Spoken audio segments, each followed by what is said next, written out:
Bureau chief Okara Rana Mohammad इकराम जियो Pakistan news Okara से खबर शामिल करते हैं। ओकाड़ा आज से तकरीबन 2 माह पहले बाबा फरीद ज्वेलर्स ब्रांच नंबर 2 सराफा बाजार ओकाड़ा में कस्टमर गोल्ड फरोख्त करने आते थे। बाबा फरीद ज्वेलर्स के ऑनर उमर जट सराफ ने गोल्ड की वेरीफाई की तो गोल्ड नाकिस और गैर मैरी साबित हुआ। इस वजह से गोल्ड फरोख्त करने आए अफराद ने गैर अखलाकी और गैर मैरी गुफ्तगू का मुजाहरा किया।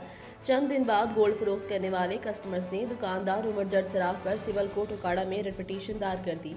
इसका फैसला मोअज़्ज़िन सराफा बाजार ने बतौर पंचायत हिजवेरी ज्वेलर्स वकास असगर चौहान चेयरमैन सराफा बाजार के पास ले गए, जो कि वकास असगर चौहान ने दोनों पार्टियों की गुफ्तगू सुनने के बाद बाहमी रजामंदी से दोनों पार्टियों के दरमियान फैसला कर दिया। मगर अदालत ने रिट पिटीशन वापस न लेने पर कस्टमर पार्टी की रिट पिटीशन सिविल कोर्ट में समात रही।